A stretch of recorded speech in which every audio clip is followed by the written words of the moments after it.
Baik, nama saya Nurul Zahra Zahira R. Saya akan mempresentasikan submateri salam. Di sini ada pengertian salam.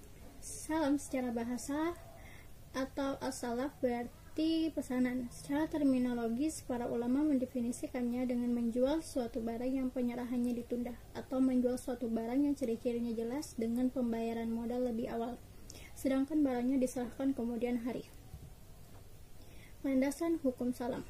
Bismillahirrahmanirrahim. Ya ayyuhallazina amanu iza tadayantum bidainin ila ajalim musamman faktubuh. Artinya, hai orang-orang yang beriman, apabila kamu berpiutang hingga masa janji yang ditetapkan, hendaklah kamu tuliskan perjanjian itu. Quran Surah Al-Baqarah ayat 282. Rukun dan syarat jual beli salam. A. Mu'akidain, yaitu pembeli dan penjual. Syaratnya balik dan berakal sehat, muhtar, tidak di bawah tekanan. Objek transaksi dinyatakan jelas jenisnya, jelas sifat-sifatnya, jelas ukurannya, batas waktunya, tempat penyerahan dinyatakan secara jelas. C. Sigat, ijab dan kabul. D. Alat tukar atau harga jelas dan terukur, disetujui kedua pihak, diserahkan tunai ketika akad berlangsung. Skema salam menurut fikih yaitu pesan lalu bayar atau penyerahan barang sesuai kesepakatan. Dalam praktek perbankan, pesan lalu bayar, penyerahan barang sesuai kesepakatan, dan jual dengan harga yang tinggi. Contoh kasus, seorang petani memiliki 2 hektar sawah, mengajukan pembiayaan ke bank sebesar 5 juta. Penghasilan yang didapat dari sawah biasanya berjumlah 4 ton dan beras dijual dengan harga 2 juta per kilo. Ia akan menyerahkan beras 3 bulan lagi. Bagaimana perhitungannya? Bank akan mendapatkan beras 5 juta dibagi 2 juta per kilo, sama dengan 2,5 ton. Setelah melalui negosiasi, bank menjual kembali pada pihak ketiga dengan harga 2.400.000 per kilo, yang berarti total dana yang kembali sebesar 6 juta, sehingga bank mendapatkan keuntungan 20%. Saya kira seperti itu. Saya lanjut ke materi selanjutnya. Oke, baik. Saya atas nama Afnan Nur Ilman akan melanjutkan materi kelompok kami, yaitu tentang istisna. Yang pertama, pengertian istisna.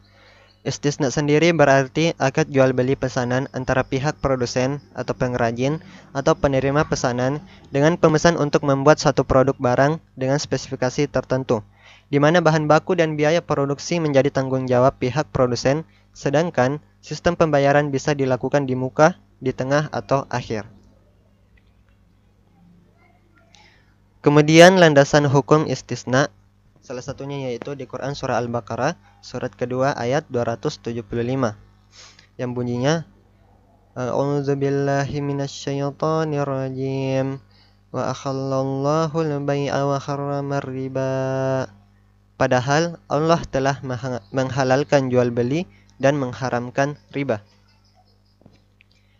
Kemudian rukun dan syarat istisna. Yang pertama, pelaku terdiri atas pemesan atau mustasni dan penjual atau sani. Kemudian yang kedua, objek akad berupa barang yang akan diserahkan dan modal istisna yang berbentuk harga. Kemudian yang ketiga, ijab dan qabul atau serah terima. Kemudian ketentuan tentang pembayaran istisna. Yang pertama, di mana alat bayar harus diketahui jumlah dan bentuknya. Kedua, harga yang telah ditetapkan dalam akad tidak boleh berubah. Ketiga, pembayaran dilakukan sesuai dengan kesepakatan. Dan yang keempat, pembayaran tidak boleh berupa pembebasan utang. Kemudian ketentuan tentang barang istisna. Yang pertama, barang pesanan harus jelas spesifikasinya, baik itu jenis, ukuran, maupun mutunya. Kemudian yang kedua, barang pesanan diserahkan kemudian.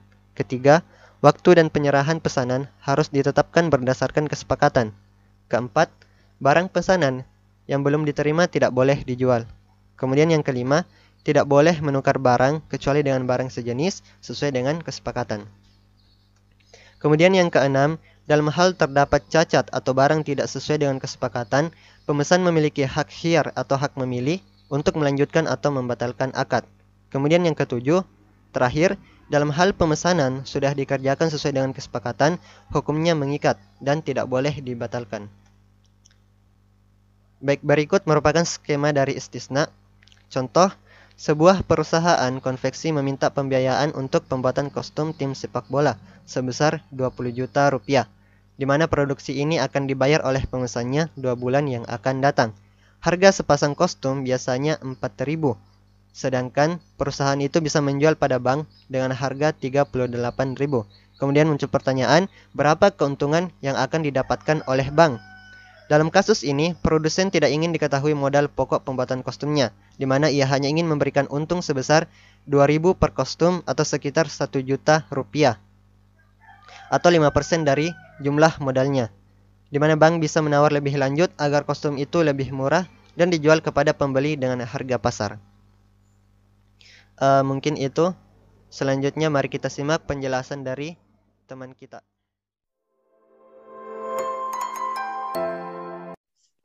Oke, baiklah. Perkenalkan, nama saya Mulisatul Amalia, NIM 9050120071. Saya akan melanjutkan materi yang akan dipaparkan, yaitu perbandingan antara salam dan istiqnah. Salam adalah menjual suatu barang yang penyerahannya ditunda, pembayaran modal lebih awal. Sedangkan istiqnah adalah akad jual beli, di mana bahan baku dan biaya produksi menjadi tanggung jawab pihak produsen. Sedangkan sistem pembayaran bisa dilakukan di muka, tengah, atau akhir. Perbedaan salam dan istiqnah adalah cara penyelesaian pembayaran salam dilakukan di awal saat kontrak secara tunai, dan cara pembayaran istiqnah tidak secara kontan bisa dilakukan di awal, tengah, atau akhir.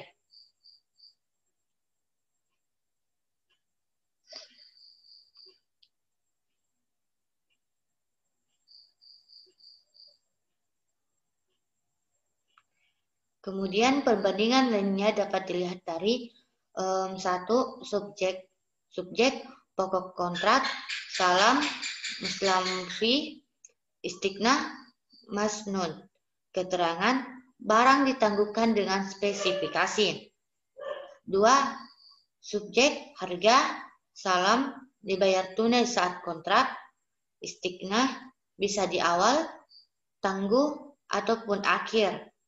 Keterangan, cara penyelesaian pembayaran merupa perbedaan utama antara salam dan istiqnah.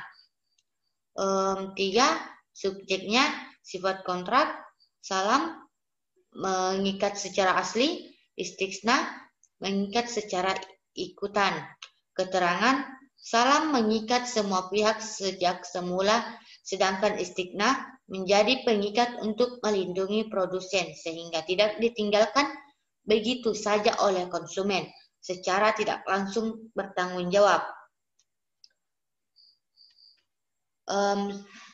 Setelah penjelasan tersebut, bisa kita ketahui bahwa perbedaan antara akad salam dan istiqnah terletak pada segi barang dan mekanisme pembayarannya. Jika akad salam, barang yang diakadkan sudah jadi atau ready, tetapi saat akad barang tersebut bisa diserah terimakan kepada pembeli. Sedangkan dalam akad istiqnah, barang yang diakadkan belum ada dan harus dibuatkan terlebih dahulu oleh penjual sesuai spesifikasi yang pembeli inginkan. Kemudian dari mekanisme pembayarannya, dalam akad salam pembeli diharuskan membayar penuh terhadap barang yang dipesan pada saat akad salam ditandatangani. Berbeda dengan akad istiqnah yang pembayarannya dapat dilakukan awal, dicicil sampai selesai, maupun dibayar sampai akhir. Mungkin itu materi yang bisa saya sampaikan. Selanjutnya materi akan dilanjutkan ke pemateri selanjutnya. Assalamualaikum warahmatullahi wabarakatuh. Baiklah, saya akan membawakan materi yaitu metode ulama dan menetapkan hukum. para ulama sepakat mengenai pembolehan jual beli sifat atau salam. Selain itu, ulama juga berbeda dalam cara mengistinbatkan kebolehan jual beli salam tersebut, walaupun mereka semua merujuk kepada nas. Menurut Ibnu Abbas, Quran Surat Al-Baqarah ayat 282 turun dalam rangka membolehkan jual beli secara tidak tunai. Termasuk di dalamnya jual beli salam yang telah lama dipraktikkan oleh masyarakat Arab.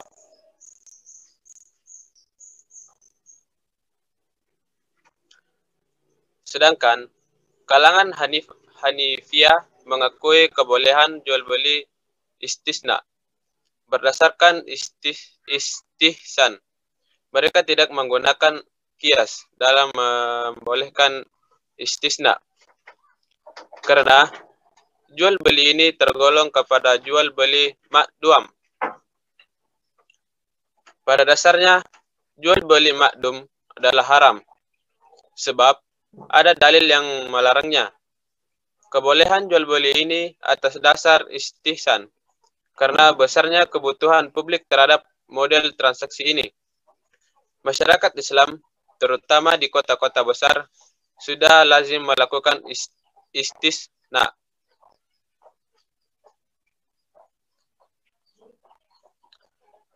Materi selanjutnya itu transaksi modern.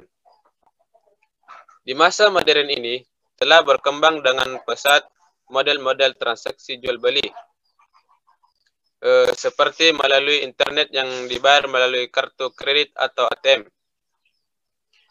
Jika diamati jenis jual beli yang telah disebutkan di atas, maka jual beli ini termasuk muamalah yang tidak tunai, karena pembeli membayar lebih dahulu, baru kemudian penjual mengirimkan barangnya.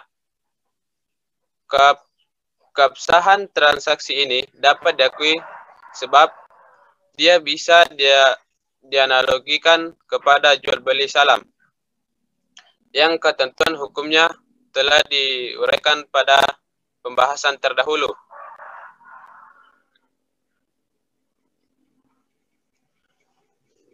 Untuk dalam sistem perekonomian Islam, terutama sekali dalam rangka pelaksanaan perbankan dengan menggunakan sistem syariah, dapat menggunakan sebagai produk yang diandaikan ketika melaksanakan transaksi syariah. Para ulama telah menggunakan pendapatnya berdasarkan pemahaman konteks syariah Islam sehingga dapat digunakan umat Islam ketika melakukan transaksi, termasuk di dalamnya ketika bertransaksi di perbankan yang berbasis syariah.